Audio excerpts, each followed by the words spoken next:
దర్శించారు అని యేసయ్య అందరూ చూస్తుండగా వాళ్ళ ఇంటికి వెళ్ళాడు. ఆయన రక్షించబడటానికి కారకుడైపోయాడు. చూస్తున్నారా? అప్పుడు ఇంట్లోకి వెళ్ళగానే జక్కయ్య ఏమైపోయాడు? నువ్వు పాపి అని వేసి అనకముందే తన హృదయంలో మార్పుకొచ్చి, నేను పాపి, నేను ఏ పాపం చేసి సమకూర్చుకున్నానో వాళ్ళకి 4 గంటలు ఇచ్చేస్తాను నేను. అయితే ఏమి ఇది చేసావు తప్పు, ఇది చేయని చెప్పరా? నాకు కూడా నా దగ్గరికి వస్తుంది దేవుని బిడ్డలు ఏవేవో మిస్టేక్ చేస్తున్నట్టుగా నాకు కనపడతా ఉంటే, వినిపిస్తా ఉంటే దేవుడు తెలియజేస్తూ ఉంటారు. కానీ నేను కూడా ఒకప్పుడు పాపినేగా, ఒకేసారి నేను సంపూర్ణత్వంలోకి ఎదుగుతూ రావటం లేదా? నేను కూడా ఒక్కొక్కటి దేవుడిని గద్దించగా మారుతూ వచ్చి ఇక్కడ నిలబడి ప్రకటించుతున్న దానిని ఇప్పటికీ నాలో కొన్ని లోపాలు ఉంటూనే ఉంటే అడుగుకొని వచ్చి మాట్లాడుతుంటారు. ఆయన చెప్పమని ఆజ్ఞాపిస్తున్నారు కనుక నీ ఇతను కూడా అబ్రహాం కుమారుడే. ఇప్పుడు రక్షణ వచ్చింది నీ ఇంటికి. ఇది రక్షించబడే సమయం కనుక నేను దర్శించగానే అతను మారిపోయాడు, రక్షణ వచ్చేసింది. ఇతన్ని బట్టి కుటుంబం అంతా రక్షణ వచ్చేసేసిందంట. అందుకే చెప్తున్నా, నిన్ను తొందరపడమంటున్నాడనంటే నీ కుటుంబం రక్షించబోయేటువంటి ఉంది. నీ ద్వారా మాత్రమే నీ కుటుంబం రక్షించబడాలని ప్రణాళిక ఉంది. ఈ కాలంలో నువ్వు రక్షించబడాల్సి ఉంది. నీ ద్వారా తప్ప వేరే ద్వారా నీ కుటుంబాన్ని రక్షించాలని ఆయన అనుకోవట్లా. నీ ప్రవర్తన నువ్వు మారి, నీ ప్రవర్తన ఈ మాదిరికరమైన ప్రవర్తన కనపరుస్తుంటే బోధ అవసరమదా? నేను కూడా నీలాగా బాప్తిసం తీసుకుంటా, నేను కూడా నీలాగా సన్నిధికి వస్తా, నేను కూడా నేను చేస్తాను అని నువ్వు అడగకముందే నీ ప్రవర్తన బట్టి నువ్వు దేవుని కాళ్ళని లోపడి ఉన్నావు కనుక, ఎంత ఘోర పాపంతో ఉన్నా నీ భర్త, నీ భార్య, నీ బిడ్డలు, నీ బంధువులు నీ ప్రవర్తన బట్టి ఈజీగా రక్షణలోనికి వచ్చేస్తారు. రక్షణ గృహంగా మార్చేయాలని దేవుడు ఇష్టపడుతున్నాడు. రక్షణ పొందకపోతే నువ్వు ఆలోచన చేస్తే నీ కుటుంబం కూడా నశించిపోవడానికి సిద్ధంగా ఉన్నదంట. అపవాది మింగివేయడానికి సిద్ధంగా ఉన్నదంట. హల్లెలూయా. ఇది నిన్ను బట్టి నీ గృహాన్ని రక్షించే సమయము. సమరయ స్త్రీని కూడా పిలిచాడు యేసయ్య. ఒక చోట బావి దగ్గర కలిశాడు సమరయ స్త్రీని. సమరయ స్త్రీ పరిశుద్ధురాలా? చెప్పండమ్మా. ఈ దేవుడు ఎవరిని దర్శించాడు చెప్పండి? అందరు నీతిమంతులు అనుకున్న వాళ్ళు దర్శించాడా? నీతిమంతులు అనుకున్న వాళ్ళు లోపల వేషధారణ పట్టుకొని బతుకుతున్నారు. వాళ్ళని దర్శించిన వాళ్ళు నిర్లక్ష్యం చేస్తున్నారు. అందుకనే దేవుడు వాళ్ళని దర్శించదలుచుకోవట్లా. ఎవరు పాపి అని పిలువబడుతున్నారో వాళ్ళని దర్శిస్తాడు. అంతదాకా పాపిగా బతికిన దేవుడు దర్శించగానే ఆ దర్శన సమయాన్ని గ్రహించుకొని దేవుడి తట్టు తిరుగుతున్నారు. అప్పటిదాకా నీతిమంతులు అనుకున్న వాళ్ళకంటే వీళ్ళు గొప్పగా దేవుణ్ణి తెలుసుకొని వెంబడించగలుగుతున్నారు. దేవుడికి తెలుసు ఎవరి హృదయాలు, ఎవరు ఎప్పుడు ఎట్లా లోపడతారు. నటించేవారు ఎవరో, లోబడేవారు ఎవరో దేవుడికి తెలుసు. సమరయ స్త్రీని ఒక్కసారి దర్శించి 14 సార్లు మాట్లాడా. 1 మీటింగ్, 1 ఎన్కౌంటర్ విత్ జీసస్. ఏం జరిగింది? తన పాపపు స్థితిని వెంటనే తన ముందు ఒప్పేసుకుంది. తనొక వేశ్య, తనొక వ్యభిచారిని. ఆయనకు తెలుసు. ఆయన మాట్లాడుతుండగానే ఆమె చెప్పారు, నీకెంతమంది భక్తులు అనగానే ఏం చెప్తుంది అతన్ని? నాకు అసలు భర్తలే లేదయ్యా, ఇప్పుడున్నవాడు కూడా నా భర్త కాదు. ఒప్పేసుకోమని దేవుడు దర్శిస్తున్నప్పుడు, పాపాన్ని విడిచిపెట్టమన్నప్పుడు, ఒప్పుకోమన్నప్పుడు, మారు మనసు పొందమన్నప్పుడు ఇదే సరైన సమయం అనుకుని ఆయన ఎదుట ఒప్పేసుకోగలిగితే ఆ క్షణములోనే నీ జీవితాన్ని దేవుడు అద్భుతంగా మార్చేస్తాడు. చెప్పగానే ఆమె నన్ను దర్శించింది దేవుడు అని గుర్తించాక తన కొండ విడిచిపెట్టేసి, మరి తన పాపపు స్థితి విడిచిపెట్టి, నన్ను దర్శించిన వాడు పలానా చోట ఉన్నాడు, నాలో ఉన్న లోపాలు పాపాలు చెప్పిన వాడు ఉన్నాడు అక్కడ, ఆయన వచ్చేసాడు అని తన ఊరు మొత్తానికి చెప్పేసిందంట. కొంతమంది రక్షించుకున్న దేవుడు వీళ్ళు ఎందుకు రక్షించాను బాధపడుతున్నాడు. ఒక్కరికి రక్షణ గురించి చెప్పడం, ఒక్క పాపిని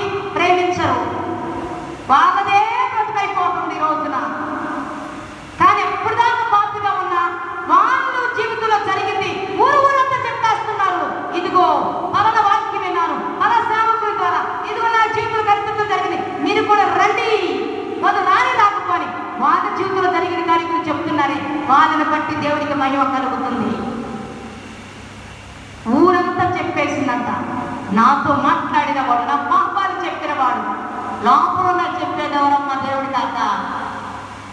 ఈరోజు లోపాలు చెప్తే ఎన్ని బాధలో సంఘాల్లో ఎన్ని తిప్పల్లో వస్తాయో చెప్పలేను. కానీ చెప్పాలి దేవుడు చెప్పమన్నప్పుడు నేను నా మట్టుకు నేను చెప్తున్నా, నన్ను ఎవ్వరు ఇష్టపడాల్సిన అవసరంలా, నన్ను అందరూ ద్వేషించిన పర్వాలా, నా దేవుడు ఏది చెప్పమంటే నేను చెప్తా. నన్ను పిలుచుకున్నది ఆయన, నా కొరకు ప్రాణం పెట్టింది ఆయన, నన్ను ప్రేమిస్తుంది ఆయన. ఆయన ఏది చెప్పండి అది చెప్తాను. లోపడిన వాళ్ళు ఖచ్చితంగా ఆశీర్వదించబడి తీరుతున్నారు. వెంటనే ఆమె ద్వారా గ్రామము దేవుడు తెలుసుకోవడానికి అవకాశం వచ్చేసింది.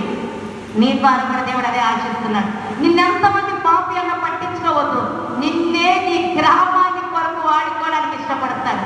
ఇప్పుడు నా గురించి చెప్పండి, అయ్యర్ నగర్లో ఎంతమంది వాడుకుంటున్నానంటే, ఒకప్పుడు నేను పాపినే, అక్కడే తిరిగా, అక్కడే సినిమాలు తిరిగా, నా స్థితి తెలుసు, నా గది తెలుసు, ఇలా వాడుకుంటానని నాకు తెలియదు. నన్ను దర్శించే కాలం వచ్చినప్పుడు నన్ను లోపరుచుకున్నాడు ఆయన, నన్ను ఆకర్షించుకున్నాడు.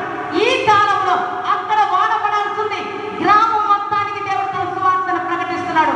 ఇంకను ప్రకటిస్తాడు అద్భుతంగా. నేను ఆశపడుతున్నా, నా ద్వారా నేను పుట్టిన గడ్డ మీద ఉన్నటువంటి నా బంధువులు కానీ నా గ్రామస్తులందరూ మారు మనసు పొందాలని నేను ప్రార్థన చేస్తున్నాను. ఈ గ్రామం చుట్టుపక్కల మారు మనసు పొందాలి, దేవుడిని తెలుసుకోవాలి, వారి జీవితంలో కూడా అద్భుతాలు చూడాలని నేను ఆశతో ఎదురు చూస్తూ ఉన్నాను. మనం మారామనంటే కొందరికి రక్షణను పొందేటట్టుగా అవకాశం కల్పించేటట్టు వారు ఉండాలి. తర్వాత రాహాబని వేశ్య, ఇద్దరు వేగులు వారు వెళ్తేనంట ఏం జరిగింది? మీ దేవుడు గొప్పోడు, ఆమె వేశ్య.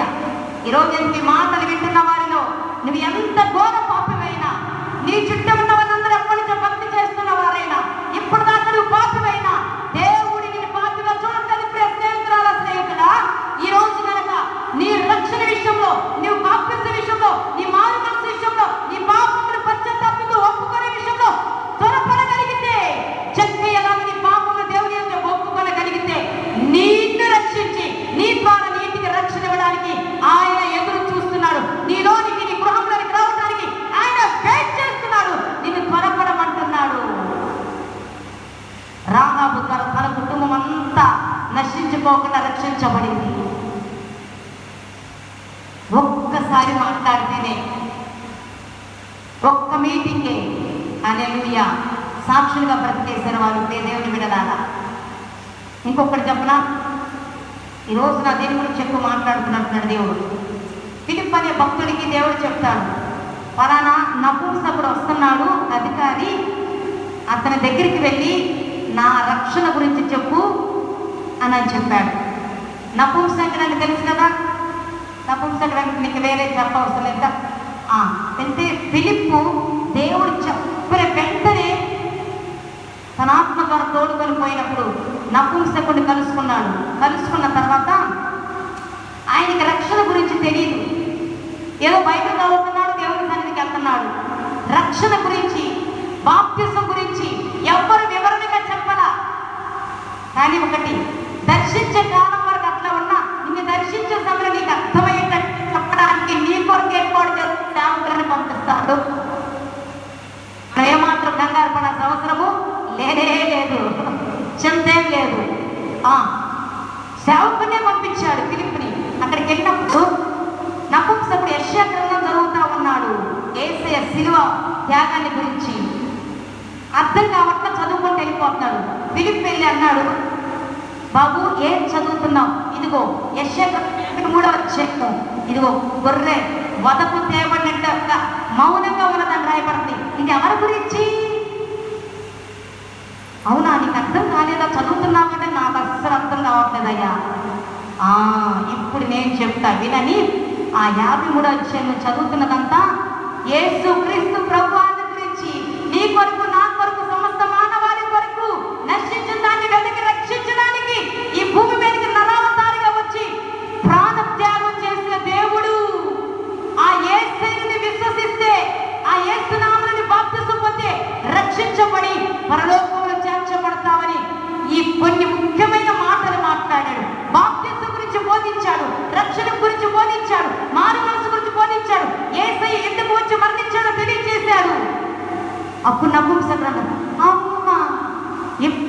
చదివాను కానీ బైబిల్ పట్టుకొని మా ఊరు నుంచి యెరూషలేం వెళ్తానే ఉన్నాను కానీ నాకు ఎవ్వరు చెప్పలేదే, నాకు అర్థం కాలేదే, ఇప్పుడు నాకు అంత అర్థమైంది అని ఒక మాట అన్నాడు.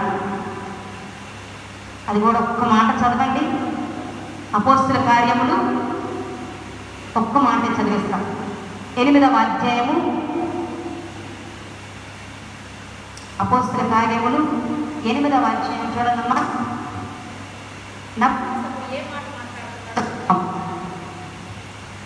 హల్లెలూయా, దేవునికి మహిమ కలుగును గాక.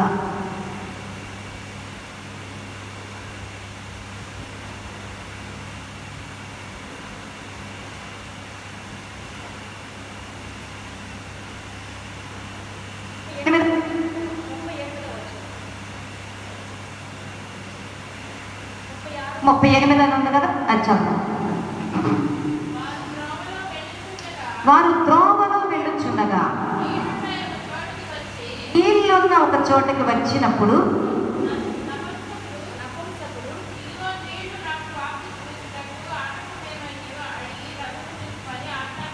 ఇదిగో నీళ్లు, నాకు బాప్తిసం ఇచ్చుటకు ఆటంకమేమని అడిగి రథము నిలుపుమని ఆజ్ఞాపించెను. ఫిలిప్పు నపుంసకుడు ఇద్దరు నీళ్ళలోకి దిగిరి అంతటా ఫిలిప్పు అతనికి బాప్తిస్మము ఇచ్చెను. తర్వాత ఎవరి దారిన వాళ్ళు వెళ్ళిపోయారంట. ఏనండి, ఎన్నిసార్లు మాట్లాడాడు ఫిలిప్పు? ఒక్కసారి మాట్లాడిన వెంటనే ఫిలిప్పు నీకు బాప్తిసం ఇచ్చేస్తాను అనలేదు. కానీ అర్థమైపోయిన తర్వాత నపుంసకుడు అంటున్నాడు, రథం ఆపండి. ఇద్దరు రథం మీద కూర్చొని మాట్లాడుకుంటూ వస్తున్నారు. నీళ్ళు కనపండి.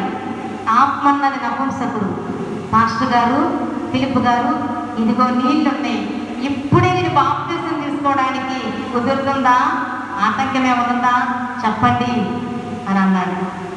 ఒక్కసారి రక్షణ గురించి, బాప్తిసం గురించి నీకు చెప్తే దానిలో ఉన్న దీవెన నీకు అర్థమైతే పాస్టర్ల వెంట నీవే పడతావు. దేవుడులో ఉన్న దీవెన, పరిచయంలో, పరిశుద్ధాత్మలో, రక్షణలో ఉన్న దీవెన నాకు అర్థమైన తర్వాత నేనే ఆయన వెంట పరుగులు వేస్తున్నా. నేను పొందుకున్న దీవెన ప్రతి ఒక్కరు పొందుకోవాలని ఆరాటపడుతూ ఎవరు తిట్టుకున్నా వాళ్ళకి ఏదో ఒకటి చెప్తా ఉన్నా. ఇక్కడే నీళ్ళుండే, నాకు ఇస్తావా? ఏంటంటే అడ్డు అంటే ఫిలిప్ అన్నాడు, నేను వచ్చిందే అందుకు, దిగో ఇచ్చేసాడు. ఆగా ఎప్పుడే కదా అబ్బాయి కదా వాక్యం. ఆగు, నీవెన్ని పాపాలు చేసావు? నీకెంత వయసు ఇప్పుడు? ఎన్ని బోధనలు నాకు? నీ ఎక్స్పీరియన్స్ ఏంటి? నీ పాపాలను లెక్క పెట్టుకున్నావా? వెంటనే వాక్యం చెప్పగానే బాప్తిసానికి ఎక్కడ వస్తావు? ఏమనుకున్నావు బాప్తిసం అంటే? అసలు ఇలా చెప్పి చెప్పి చెప్పి చెప్పి రక్షణలోకి రాకుండా అనేక మంది సొంత బోధలు చేస్తూ వెనక్కి మళ్ళిస్తున్నాడు ప్రజలను. దేవుడి హెచ్చరిస్తున్నాడు అటువంటి వారిని. నువ్వు వాక్యం వినంగానే నీవే అడగగలిగితే ఆటంకమేమి లేదు. నువ్వు మారు మనసు పొందడానికి, బాప్తిసం పొందడానికి. నీ పాపాలతో, నీ లెక్కతో నీకు దేవుడికి సంబంధమే లేదు. ఎందుకంటే నువ్వు వచ్చి నీటి బాప్తిసం తీసుకుంటున్నప్పుడే పాతది చనిపోయి క్రొత్త దానిగా లేస్తున్నావు. అక్కడి నుంచి దేవుడు 1 by 1 మార్చుకుంటూ తన ఆత్మ చేత నడిపిస్తూ ప్రారంభిస్తాడు. పరిపూర్ణత్వంలో తీసుకెళ్తా ఉంటాడు. హల్లెలూయా.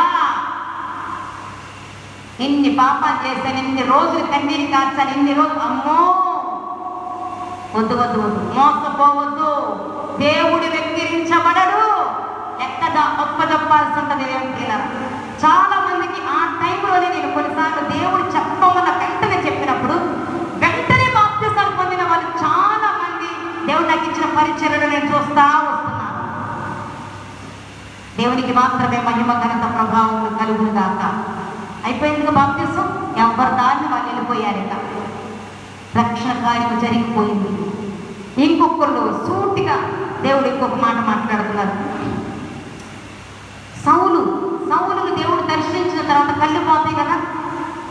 కళ్ళు పోయిన తర్వాత ఒక మార్గంలో ఒక తిన్నని మార్గాన వీరికి వెళ్ళిపోయి 3 days అక్కడ ఉంటాడు గుడ్డివాడుగా సౌలు. అక్కడ ఉన్నప్పుడు అననీయ అనే ప్రవక్త ప్రవక్తతో దేవుడు మాట్లాడి, అక్కడ సౌలున్నాడు, మారిపోయాడు, నువ్వు అక్కడికి వెళ్ళి ప్రార్థన చేసి బాప్తిసం ఇస్తే వెంటనే నా ఆత్మ చేత అభిషేకించబోతున్నానని తనతో చెప్పి బాప్తిసం ఇచ్చడానికి పంపించేశాడు.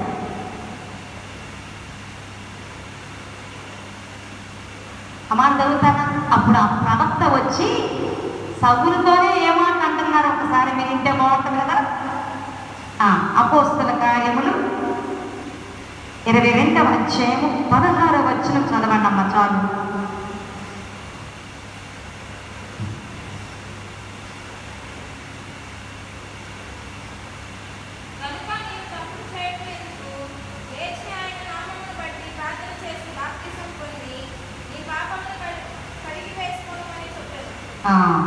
చూసారా ఎందుకు బాప్తిసం?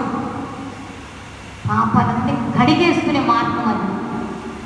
అబ్బా, ఏసే తన రక్తంతో కడిగేసే సందర్భం, సమయం అది. అది ఎంత దీవెన తెలుసా? ఇది అర్థం కాక పాపాలు లోపల పెట్టుకొని కుమిలిపోతా సాతానికి అవకాశం, కుటుంబాన్ని నాశనం చేస్తున్నారు, వారిని వారే నరకానికి అప్పగించుకుంటున్నారు ఈ కాలంలో. ఏమంటున్నాడు? ఇంకా తడువు చేయుట ఎందుకు? ఉందా ఆ పదం? ఉందా? నీవు తడువు చేయుట ఎందుకు? Now why do you wait? Rise and be baptised and wash away your sins calling on his name. Hallelujah. నీ పాపాలను కడిగేసుకో, యేసు నామములో బాప్తిసం పొందు.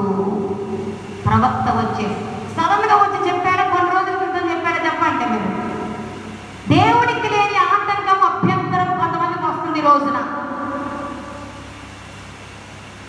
నేను దేవుడు నన్ను అమ్మ వెంటనే ఆ బిడ్డతో మాట్లాడేసి బాప్తిసం తీసుకోమని చెప్పాను అనగానే నేను వెంటనే చెప్పేస్తాను. వాళ్ళు చాలా మంది అట్లా ఆ మారిన వాళ్ళు ఉన్నారు. ఈ మాటలు కన్నా కొన్ని చుట్టుపక్కల నీతిమంతులు అనుకున్న వాళ్ళు అంటారు, వెంటనే బలవంతం చేస్తున్నారు. అసలు బలవంతం చేస్తున్నారు. వామ్మో, బలవంతం కాదు అది, బలవంతం కాదు, తడువు చేసే సమయం అది కాదు కనుక దేవుడు మొరపెడుతున్నాడు. తడువు చేయకు సౌలా, దేవుడే నీ పాపాలు కడగటానికి ఎదురు చూస్తున్నాడు. నువ్వు యేసునామములో బాప్తిసం పొంది నీ పాపాన్ని కడిగేసుకో. ఇప్పుడు చెప్పండి, దేని విషయంలో తడువు చేయకూడదు? బాప్తిసం పొందే విషయంలో, రక్షణ పొందే విషయంలో, పాపాలు కడిగి వేసుకునే విషయంలో, నీతిమంతునిగా మార్చబడే విషయంలో, మారు మనసు పొందే విషయంలో జాప్యం చేయకూడదు, ఆలస్యం చేయకూడదు, ఇంకా వెయిట్ చేయకూడదు. నీకు వెయిటింగ్ లేదుగా, దేవుడే ఆశతో ఎదురు చూస్తున్నాడు నీ పాపాన్ని కడిగి త్వరగా నీతిమంతులుగా నిన్ను ప్రపంచానికి చూపెట్టాలని, నిన్ను దీవించాలి అని, నీ ద్వారా రక్షణ నీ గృహానికి ఇవ్వాలని ఎదురు చూస్తా ఉన్నాడు. ప్రియులారా, అర్థమవుతుందా? ఈ రోజున మాటలు వింటున్న ప్రియ స్నేహితులారా, ఇంకా ఎందుకు రక్షణ గురించి తడువు చేస్తున్నావు? ఇంకా ఎందుకు బాప్తిసం పొందడానికి తడువు చేస్తున్నావు? ఇంకా ఎందుకు నీ ఊరికి జీవితాన్ని వేసి కడిగేస్తానని చెప్తున్నా కూడా ఇంకా నేను ఉంచుకుంటానని ఎందుకు నిర్లక్ష్యం చేస్తున్నావు? ఎందుకు నిన్ను మోసం చేస్తున్నావు? ఎందుకు ఇతరుల గురించి ఆలోచిస్తూ భయపడుతున్నావు? ఎందుకు బాప్తిసం పొందడానికి భయపడుతున్నావు? నువ్వు ఇది సంతోషించి ఎగురు గంతులు వేయాలి. ఎవ్వరికి లేని భాగ్యం నీ దగ్గరకు వచ్చి నువ్వు తడువు చేయదు నా బిడ్డవైపోయాని దేవుడే నిన్ను వెంటాడుతుంటే, దేవుడే నీతో మాట్లాడుతుంటే, నీ పాపాల గురించి నువ్వు భయపడాల్సిన అవసరం లేదు. నీ చుట్టూ ఉన్న మనుషుల గురించి భయపడాల్సిన అవసరం లేదు. నీ గురించి నువ్వు అసలు భయపడాల్సిన అవసరం లేదు. దేవుడే ధైర్యంగా పిలుస్తున్నాడు. నీవు దీనికి అర్హత పొందిన వ్యక్తివి. నీవు దేవుని ప్రణాళికలో ఇప్పుడు తడువు చేయకూడదు అని దేవుడు మాట్లాడుతున్నాడు. దేవుడే నిన్ను కోరుకుంటుంటే నీకేంటి అభ్యంతరము? దేవునికి లేని అభ్యంతరము నీకెందుకు? దేవుని బిడ్డలారా, త్వరపడండి, త్వరపడండి, త్వరపడండి. హల్లెలూయా. రెండవది, ఇంకా నేను మిగతా త్వరగా చెప్పేస్తాను, అయిపోయింది. ఇంకా దేనికి తడువు చేయకూడదు అని అంటే, పరిశుద్ధాత్మ చేత అభిషేకించబడటానికి తడువు చేయకూడదు. రక్షించబడ్డాక బాప్తిసం పొందిన తర్వాత దేవా నీ ఆత్మ చేతలను అభిషేకించు అని ప్రార్థన చేయాలి. ఒకవేళ ఆ ఆత్మను పొందుకోలేకపోతే త్వరపడాలి, నన్ను నింపు అని దేవుని వాక్యం రాయబడింది. నీవు అడిగితే నా పరిశుద్ధాత్మను కూడా నేను నీకు అనుగ్రహిస్తాను కదా అంటున్నాడు దేవుడు. ఇదే పౌలుతో ఇదే ప్రవక్త అన్నాడు, నువ్వు త్వరగా లేచి బాప్తిసం పొందు, దేవుడు నిన్ను తన ఆత్మచేత అభిషేకించమని నన్ను పంపించాడు. ఈరోజు ఒక శుభవార్త. నువ్వు గనక బాప్తిసం పొందడానికి, మారుమనసు పొందడానికి, పాపం యేసు రక్తంలో కడుగుకోవడానికి, రక్షణ పొందడానికి తడువు చేయకుండా ఉంటే, రక్షించబడితే, బాప్తిసం పొందితే, ఓ నిన్ను బాప్తిసం పొందిన వెంటనే దేవుడు తన ఆత్మ చేత, తన అగ్ని చేత అభిషేకించడానికి ఆయన ఉద్దేశించినాడు కనుక నిన్ను తడువు చేయొద్దంటున్నాడు. ఓ హల్లెలూయా. చాలా మంది బాప్తిసం తీసుకుని సంవత్సరాలు అయిపోయిన పరిశుద్ధాత్మ అంటే ఏంటో తెలియట్లా, ఆత్మ చేత నడిపించబడే అనుభవాలు లేవు, పరిశుద్ధాత్మ గురించి సంపూర్ణమైన అవగాహన లేదు. ఇక్కడ సంఘాన్ని దేవుడు స్టార్ట్ చేసింది పరిశుద్ధాత్మను గురించి వివరించడానికి, పరిశుద్ధాత్మ ద్వారా నడిపించడానికి. ఆయన అగ్ని చేత అభిషేకించి వారి వెంటబడుతున్న శత్రువులు వారే తరిమి కొట్టి జయించాలని దేవుడి పరిచర్యను ప్రారంభించున్నాడు. దేవుడి బిడ్డలారా, చదివించమంటారా చెప్పుకుంటూ వెళ్ళిపోమంటారు? ఇక అపోస్తుల కార్యంలో 9వ అధ్యాయంలో ఆ ప్రవక్త అంటున్న మాట ఒకసారి చదువుకొని ముందుకు వెళ్ళిపోదాం. అయిపోయింది, కొన్ని నిమిషాలు ముగిస్తాను. అపోస్తుల కార్యములు 9వ అధ్యాయంలో 17వ వచనము, 17, 18.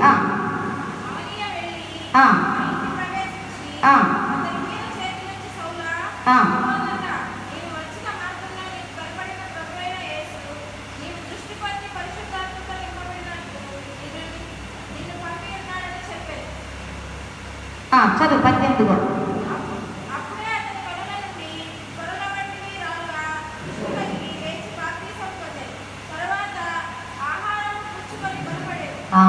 ఇప్పుడు చూడండి, ప్రవక్తను దేవుడు ఎందుకు పంపించాడు సౌలు దగ్గరికి? పరిశుద్ధాత్మ చేత అభిషేకించేవాడు కూడా. అయితే పరిశుద్ధాత్మ చేత అభిషేకించబడడానికి ముందు ఏం జరగాలన్నాడు? Very clear. బాప్తిస్మము పొందినప్పుడు పరిశుద్ధాత్మ చేత దేవుడు అభిషేకిస్తాడు. ఇంకా స్పష్టంగా ఉన్నమాట. ఇదే వాక్యము ఇంకొంచెం స్పష్టంగా ఉన్నది.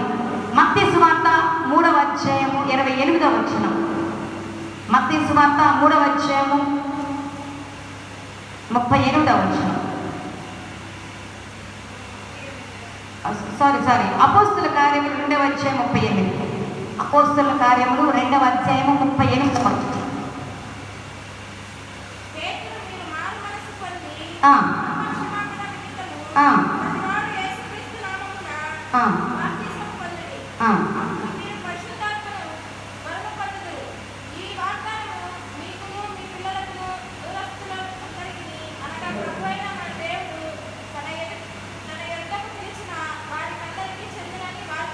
చాలమ్మా, ఏమని ప్రకటిస్తున్నాడు పేతురు?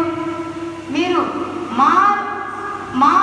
పాప క్షమాపణ నిమిత్తము మారు మనసి అందరూ బాప్తిసం పొందని, అప్పుడు మీరు పరిశుద్ధాత్మ వరాన్ని పొందుతారు.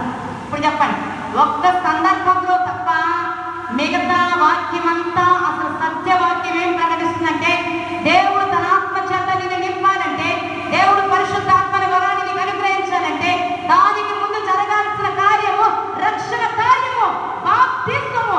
అది నీటి బాప్తిస్మము. నీటి బాప్తిస్మం పొందినప్పుడు, తన కుమార్తెను కుమారుడుగా మార్చబడినప్పుడు, దేవుడు తన ఆత్మ చేత నింపి నీలోనికి ప్రవేశించి నిన్ను తన ఆత్మ చేత నడిపించడం ప్రారంభిస్తారు. అర్థమవుతుందా?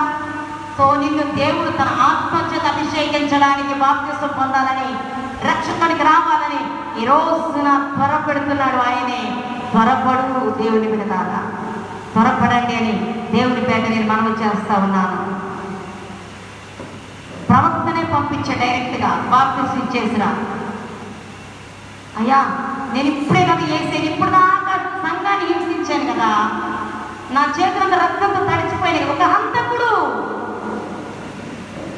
సంఘాన్ని హింసించిన హింసకుడు, దూషకుడు, మరి అట్లాంటి వ్యక్తిని ఒక్కసారి దర్శించాక వెంట బాప్తిస్మం ఇచ్చేయమన్నాడు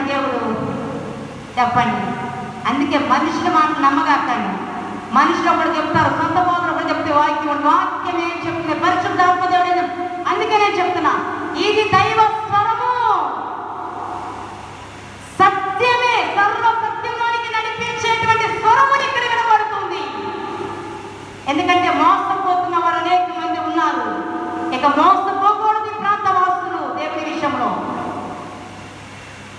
కాబట్టి పౌలును బాప్తిస్మం ఇచ్చి పౌలుగా మార్చివేసిన తర్వాత దేవుడు తన ఆత్మచేత అభిషేకించి అబ్బా తన సేవకులందరూ అపోస్తలులందరూ గొప్పగా వాడుకున్నట్టుగా మనం చూస్తాం ప్రియ దేవుడి బిడ్డలారా. అయితే ఇంకా ఏ విషయంలో తడువు చేయకూడదు అని అంటే, దేవుడు ఏదైనా నీకు ఇచ్చాడు అని చెప్పాక దాన్ని నువ్వు పొందుకున్నావు అని నీకు ఒకసారి చెప్పేసిన తర్వాత, నీకు ఒక వాగ్దానం చేసేసిన తర్వాత, నీకు ఒక ప్రవచనం చెప్పేసిన తర్వాత, నేను ఇట్లా దీవించబోతున్నాను, నీకు ఇది ఇస్తాను, నీ జీవితంలో జరిగిస్తానని చెప్పిన తర్వాత దాని విషయమే ఏదైనా సరి చేసుకోమన్నా ఏదైనా చేయమన్నా కూడా ఏం చేయాలి చెప్పనా? తడువు చేయకూడదు.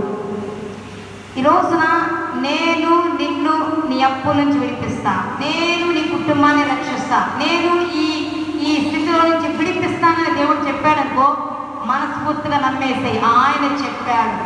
నిన్ను ఈ రోజు నీకు అర్థమయ్యేటట్టుగా నేను దర్శించి మాట్లాడుతున్న దేవుడే నిన్ను దేని నుంచి విడిపిస్తానన్నాడో ఆ కాలంలో నీకు ఇబ్బంది కలగకుండా అప్పటిదాకా నేను కాపాడుతూ విడిపించే టైంలో నువ్వు అడిగినా అడగకపోయినా, నువ్వు మర్చిపోయినా ఆ కార్యము చేసి తీరుతాడు, ఆ వాగ్దానం నెరవేర్చి తీరుతాడు. అబ్బా నా జీవితంలో నేను అసలు వర్ణించలేను, లెక్క పెట్టలేను. నేను నా సాక్షులు ఒక్కొక్కటిగా భయంకరమైన చెప్పబోతున్నాను. ఇక ఒక్కొక్క సాక్ష్యం చెప్తుంటే ఖచ్చితంగా మీరంతా కూడా ఇన్ని గొప్ప కార్యాలు దేవుడు నీ జీవితంలో చేశాడా, అందుకని ఎంత ఆనందంగా ప్రయాసపడమని చెప్తున్నారు అనుకుంటారు. ఊరికే చెప్పట్లా, ఆయన మహిమను చూస్తూ మోస్తూ బ్రతుకుతూ ఉన్నాను. హల్లెలూయా. దేవుడిని ఆశీర్వదించే సమయం ఇది అంటున్నాడు, దేవుడిని దీవించే సమయం అంటున్నాడు, దేవుడిని చెప్పిన వాగ్దానాలు నెరవేర్చే సమయం ఇది అంటున్నాడు, దేవుడిని జీవితంలో గొప్ప కార్యాలు చేసే సమయం అంటున్నాడు, దేవుడిని జీవితంలో అద్భుతాలు చేసే సమయం అంటున్నాడు, దేవుడు నిన్ను ఒక అద్భుతమైన వ్యక్తిగా మార్చేసే సమయం అంటున్నాడు.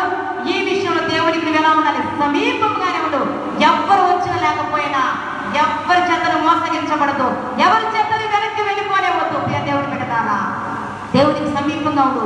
ఈ సమయము నీ జీవితంలో వాగ్దానాలు నెరవేర్చి, ప్రవచనాలు నెరవేర్చి, అద్భుతాలు చేసి నీతో కూడా దేవుడు ఉన్నాడని నిరూపించుకున్న సమయం అంట ఇది. హల్లెలూయా.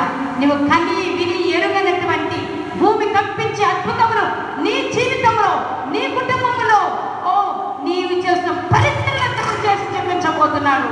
రోషము కలిగిన దేవుడుగా నీ పట్ల ఆయన నిలబడి చేయబోతున్నాడు. హల్లెలూయా. బైబిల్లో అబ్రహాము దగ్గరికి తండ్రి కుమార పరిశుద్ధాత్మగా లేదా యేసేగా ఇద్దరు దేవదూతలుగా ముగ్గురు వచ్చారు కదా. ఒకరోజు అబ్రహాం గుడారం దగ్గరికి ముగ్గురు వచ్చారు కదా. వచ్చినప్పుడు అబ్రహాం ఏం చేశాడు? వాళ్ళని చూడగానే ఆయన నీతిమంతుడు కనుక దేవుడే వచ్చాడు తన దూతలతో, నా దేవుడే నా ఇంటికి వచ్చాడని గ్రహించుకొని, నన్ను దర్శించడానికి వచ్చాడని గ్రహించుకొని త్వరపడి వారికి భోజనాలు వడ్డించి పెట్టాడంట. ఆ మాట ఆదికాండము 18:1-8 తర్వాత చదువుకోండమ్మా. చదువుతారు, ఒక్క మాట చదువుతారు, మరి చివరి వచనం చదవండి. ఆదికాండము 18:8 చదవండి. పోని అన్ని చదివితేనే మంచిది. అమ్మా ఇది 7వ వచనం చదవమ్మా. అలాగే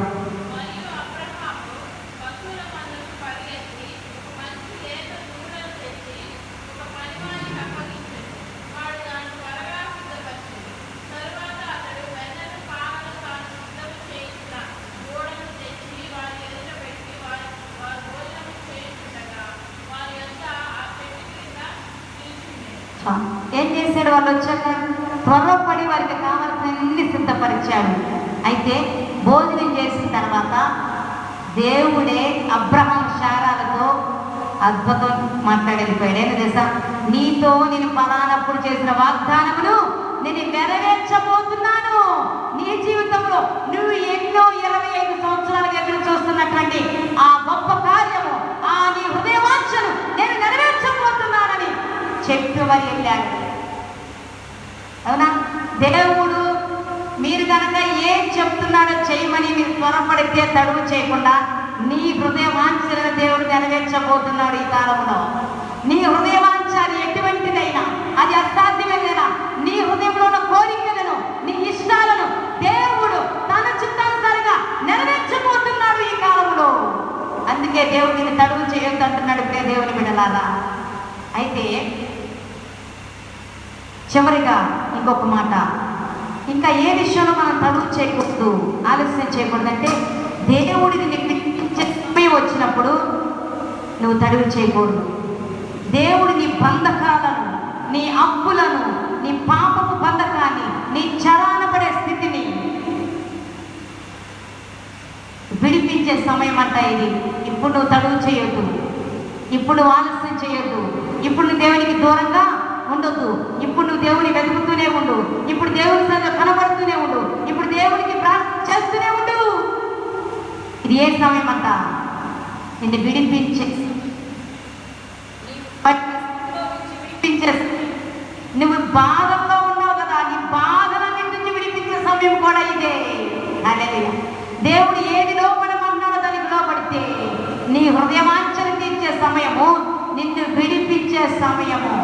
దుష్టుడు ఏ విషయంలో నేను బాధ పెడుతున్నాడో వాడి చెరలో నుంచి విడిపించే సమయం ఇది.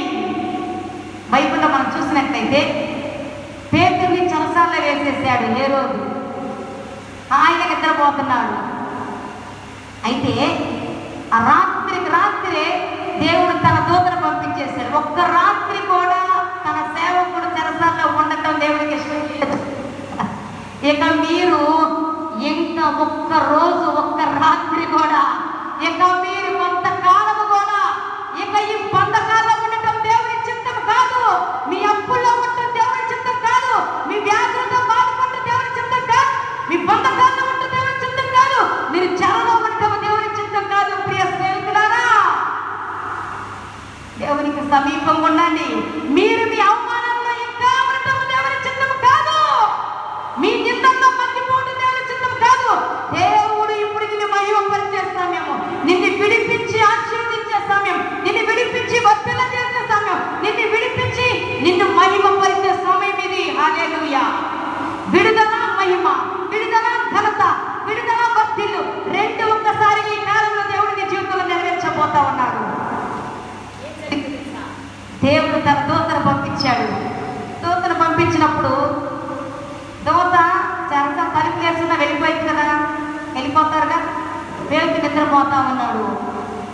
పేతురు దగ్గరికి వెళ్ళి దూతే లేపుతున్నాడు. పేతురు లే లే లే లే, ఇప్పుడు నిన్ను విడిపించి బయటికి తీసుకెళ్ళాల్సిన టైంలో నిద్రపోతున్నావయ్యా.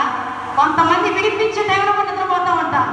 కొంతమంది దేవుడు దర్శించే సమయంలో కూడా వాళ్ళు పనులు చేస్తుంటారు. పథకాల్సిన సమయంలో ఏదేదో వెతుకుతూ ఉంటారు. దేవుడు మాట్లాడే సమయంలో నిద్రపోతూ ఉంటారు, సమయంలో నిద్రపోతూ ఉంటారు. వెతకాల్సిన సమయంలో, ఆయనని వెతకే సమయంలో, ఆయన సమీపంలో ఉండగా దేవుడు మీకు బాగా సమీపం ఉన్నాడు. ఎవరు? మనిషి కాదు, దేవుడు మీకు సమీపం ఉన్నాడు. మీ బాధలు చూస్తున్న దేవుడు మిమ్మల్ని విడిపించడానికి ఆయన సంసిద్ధంగా ఉన్నాడట. ఏమంటున్నాడు? దూత వచ్చి ఒక్క మాట కూడా చదువుకొని మనం ముందుకు వెళ్ళిపోదాం. హల్లెలూయా. అపోస్తుల కార్యములు 12వ అధ్యాయము 6-7 వచనాలు. దూత నిద్రపోతున్న పేతురు అన్నాడు. చూడండి అమ్మా, అమ్మా 12వ అధ్యాయము 6-7 వచనాలు చదవండి చాలు.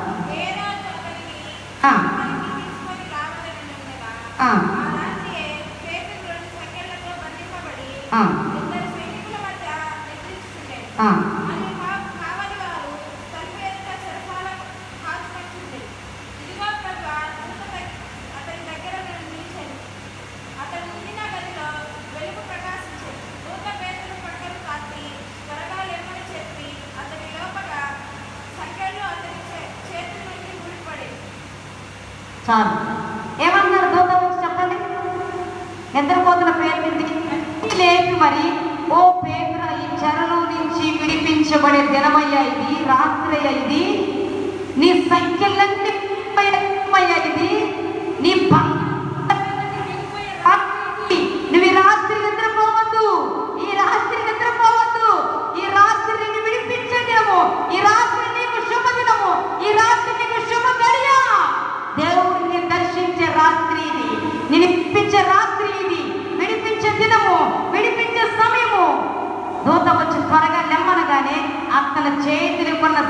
సంఖ్యలు బలమైన ఇనుప ఏమైపోయినవి.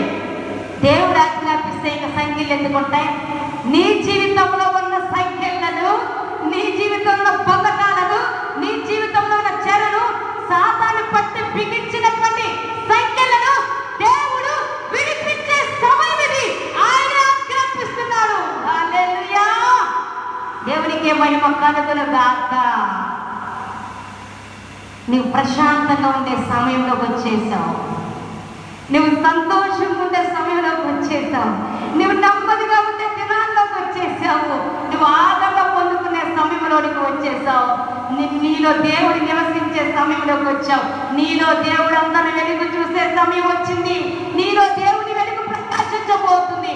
దేవుడు నిన్ను వెలిగించబోతున్నాడు. నీవు వెలిగించబడే స్థితి, దేవుని మహిమ నీ మీద విలువని జనులు నీ దగ్గరికి రాబోతున్నారు. ఇక్కడికి దేవుడు గుంపులు గుంపులుగా తన ప్రజలను తోడుకొని రాబోతున్నారు. చూసారా స్టేజ్ ఎక్కడికి మార్చేసాడా? నాకు తెలియదు అసలు. నాకు రాగానే షాక్ అయ్యాను. వెంటనే నాకు ఒక దేవుడు ఒక మాట, ఇక బ్యాక్గ్రౌండ్ చిన్న బ్యాక్గ్రౌండ్లతో దీన్ని నేను విశాలపరచబోతున్నా, నా ప్రజలతో నింపడానికి సెట్ చేశా. దీనిని విసర్జన చేసుకోబాక కుమార్తె అని అంటున్నాడు. హల్లెలూయా! సరిపోదు కదా అక్కడికి వస్తే. ఎప్పుడు ఒకేలాగుంటే ఆయనకి కాదు, మార్పు వస్తుంది. ఇక్కడ నూతనమైన మార్పు వస్తుంది. ఒక ఆహ్లాదకరమైన ఇక్కడ ఆ వాతావరణాన్ని దేవుడికి సృష్టించబోతున్నాడు. పరిశుద్ధాత్మ చేత గంతులు వేసి ఆనందించేటువంటి వాతావరణాన్ని దేవుడు ఇక్కడ సృష్టించబోతున్నాడు. ఇక్కడ వెలుగు ప్రకాశించబోతుంది. ఓ ప్రజల గుండెల్లో ఆయన నివసించే సమయం ఇది. హల్లెలూయా! కాబట్టి సంతోషకరమైన వార్తతో ఈరోజు నువ్వు తిరిగి వెళ్తున్నావు. నువ్వు నెమ్మది పొందుకునే రాత్రి, నువ్వు విడిపించబడే రాత్రి, నిన్ను దర్శించే కాలము, నిన్ను విడిపించే సమయం, నిన్ను పట్టి బిగిస్తున్న సాతాను సంఖ్యలు వాటంతటవే ఊడిపోయే సమయము. నీవు పాపిగా ఉండే సమయం కాదు, నువ్వు రక్షణ పొంది యేసయ్యతో కలిసి జీవించే సమయము. యేసయ్య నువ్వు ఏకమయ్యే సమయం వచ్చింది. పరిశుద్ధాత్మతో నడిపించబడే సమయం వచ్చింది. నీ నింపబడే ఇది. పాపము బంధకాలు తొలగిపోయే కాలము ఇది, సమయం ఇది. గుర్తుపట్టు ప్రియ దేవుడి బిడ్డలారా, తడుగు చేయొద్దు. ఈ సమయంలో ఆలస్యం చేయొద్దు. అయితే ఒక సొదొమ గొమొర్రానంట దేవుడే నాశనం చేయమని దూతను పంపించాడంట. జాగ్రత్తగా వెళ్ళని ముగింపులోకి వచ్చేసారు. ఇది లేకపోతే ఈరోజు అంతా వేస్ట్ అయిపోతుంది. సొదొమ గొమొర్రా ఎక్కువైపోయి ఆయన భరించలేక ఎవ్వరికి చెప్పకుండా ఆ విషయం అబ్రహాముతోనే చెప్పాడు. తన దూతను పంపించాడు. ఇక సొదొమ గొమొర్రాలకు సువార్త కూడా వద్దు, వాళ్ళకి జాగ్రత్త హెచ్చరిక కూడా వద్దు, వాళ్ళని నాశనం చేసేసిరండి ఇచ్చాడు. అమ్మో, ఈ రోజున నీకు నాశనం రాబోతుంది, నీకు ఇది జరగబోతుందని దేవుడు ముందుగానే చెప్తుంటే ఆ హెచ్చరిక తీసుకోకపోతే నువ్వెంత దౌర్భాగ్యురాలివో. కొంతమందికి నాశనం వచ్చే సంగతి కూడా చెప్పట్లా, నాశనం అయిపోతున్నారు. మరణం వచ్చేది కూడా చెప్పట్లా, మరణిస్తూ ఉన్నారు, రక్షించిపోతూ ఉన్నారు. ఈ రోజున ఎంత ధన్యులము మనము. హెచ్చరికిస్తున్నాడు, ఆజ్ఞాపించి మనం రక్షిస్తున్నాడు. హెచ్చరిస్తేనన్నా బాగుపడతామని, హెచ్చరిస్తేనన్నా నశించిపోకుండా కాపాడపడతామని ఆయన హెచ్చరిస్తున్నాడు. ఈ రోజున ఈ లోతు కుటుంబాన్ని రక్షించమని అబ్రహాము ప్రతిమలాడితే వాళ్ళని రక్షించి మిగతా అందరూ నాశనం చేయడానికి దూతలిద్దరు పంపించాడు. దూతలు లోతుతో తన కుటుంబం అంటున్నాడు, లోతు నువ్వు రా, ఇక్కడి నుంచి ఈ పట్టణం అంతా దేవుడు నాశనం చేయబోతాడు. నాశనం చేయబోతున్న సంగతి వీళ్ళకి తెలియదు, దేవుడు చెప్పనన్నాడు. వీళ్ళకి తెలియకుండానే ఉగ్రత రాబోతుంది. ఈ ఉగ్రతలో మీరు నశించుకోకూడదని నీ బాబాయ్ మొరపెట్టాడు, దేవుడు ఆలకించాడు. నీవు నీ కుటుంబము సర్దుకొని ఈ సొదొమ గొమొర్రా నుంచి త్వరగా బయటికి రండి, త్వరగా బయటికి రండి. తడుగు చేస్తే ఇక్కడే ఉన్నవా, వీళ్ళతో పాటు నాశనం అయిపోతావు. అంటే ఇంకా తడుగు చేస్తున్నాడంట. నీతిమంతుడు అనిపిస్తున్న లోతు, నీతిమంతుడనే చెప్పాడు దేవుడు. అందుకని నేనేమంటున్నా మహానుభావుని, ఆ నీతిమంతుడు అనిపించుకున్న వాడు కూడా, అనిపించుకున్న వాడు కూడా నాశనం వస్తుంది సొదొమ గొమొర్రాకి అని దేవుడు దూతలే దిగొచ్చి చెప్తే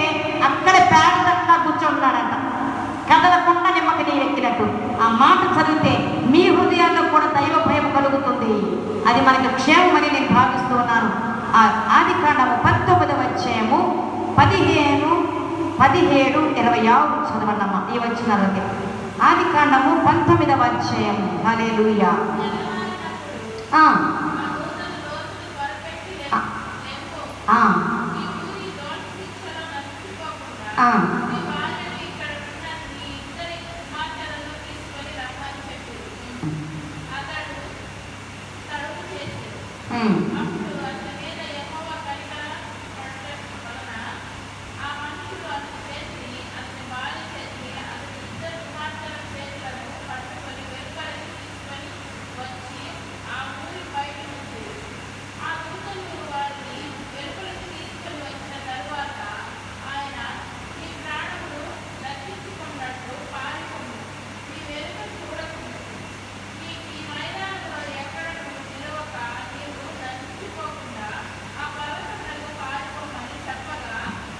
చాలమ్మా చాలు. తర్వాత ఏమంటున్నారు చెప్పండి? ఎవరు వచ్చారు? మనుషులు వచ్చారా? దోతలు వస్తేనే నమ్మంటున్నా. కొంతమంది దేవుడికి వచ్చి చెప్తారు, అక్కడే కూర్చుంటారు, తడువు చేస్తా ఉంటారు, తొందరే ఉండదు. నాశనం వస్తుందని దోతల్లే పంపిస్తే ఈయనెట్లా నీతిమంతుడు అవుతాడు మరి? కానీ దేవుడు నీతిమంతుడు తీర్చాడు. క్షమించు ప్రభా, తడువు చేస్తున్నాడంట, దోతలు త్వర పెడుతున్నారంట. అయ్యా మీ బాబాయ్ ప్రార్థన చేస్తే విడిపించమని, లేకపోతే నువ్వు జాబు చేసేదానికి ఇంటి కూడా ఇందులో తోసేసి వెళ్ళిపోయావని అనుకున్నాను. నువ్వెందుకు తడువు చేస్తున్నావు? తడువు చేయకుండా నిన్ను నీ ఫ్యామిలీ బయటికి త్వరగా, ఇది నాశనం అయిపోబోతుంది అని అన్నా కూడా తడువు చేస్తుంటే దేవుడు తప్పిస్తానని అబ్రహాము వాగ్దానం చేశాడు. కాబట్టి వీళ్ళే చేయి పట్టుకొని నాకు వచ్చారు. దేవుని యొక్క కనికరాన్ని బట్టి రాము అంటున్న వీళ్ళకి, ఈ యొక్క భక్తులకి చూడండి, కోతలే వాళ్ళు చెయ్యి పట్టుకొని బయటికి తీసుకొచ్చి రక్షించారంటమ్మా. ఈ రోజున దేవుడు మేము రాము, మేము నాశనం అయిపోయిన పర్వాలా, ఎక్కడే ఉంటాము అనుకున్న కొంతమంది మీదకి ఇట్లాగే దేవుడి దయ దిగి వచ్చును కాక, యేసునామములో ఇట్లాగే దేవుని యొక్క కనికరము దిగి వచ్చును కాక. దేవుని యొక్క కనికరాన్ని బట్టి, వారిని బట్టి, విగ్రహాలు చేస్తున్న విగ్రహాల కర్తలను బట్టి దేవుడు ఆ నశించిపోకుండా వాళ్ళు తప్పించును కాక, యేసునామములో మన కుటుంబస్తులను దేవుడు విడిపించును కాక, యేసునామములో ఆమేన్. బయటికి లాక్కొని వచ్చాడు.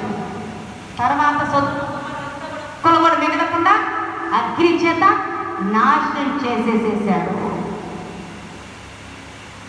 అయితే ఒక తెక్కలాం ఉంది. ఆ తెక్కలాం ఉందగా తెలిసిందేనా? ఎవరో తెక్కలాం చెప్పండి. తెక్కలు దాకా మంచిదా?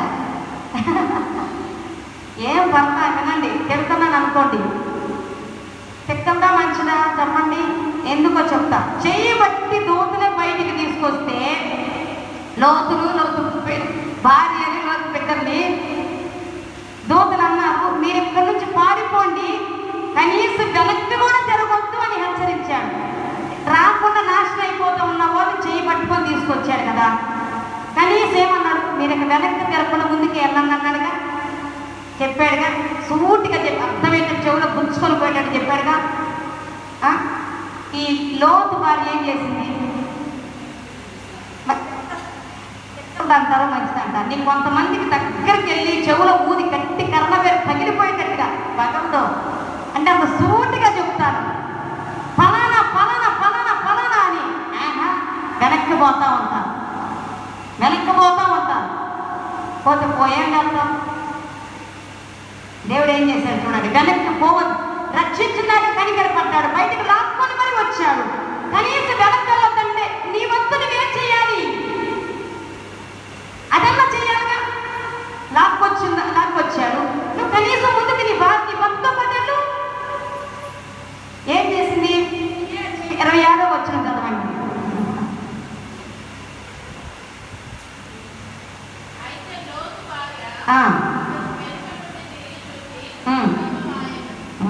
ఏమైపోయింది?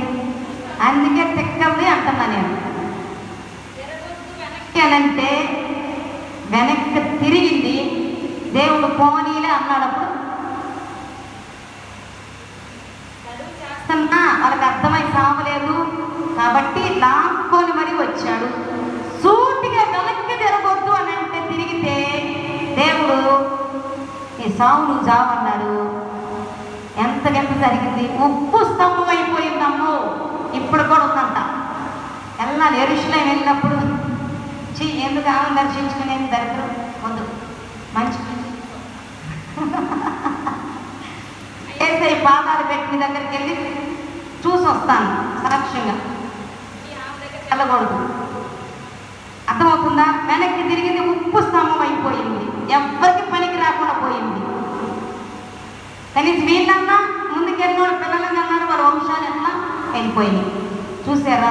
ఈ రోజు లోతు భార్య లాగా కొంతమంది వెళ్ళొద్దని అర్థమయ్యేటట్టు చెప్పినా వెళ్ళకెళ్తారు. తడువు చేయొద్దంటే తడువు చేస్తున్నారు, ఆగమంటే ఆగరు. అబ్బా, వీళ్ళు ఏం చేయాలి? దేవుడు కూడా ఏం చేస్తారు? అమ్మో. అయితే ఇంకో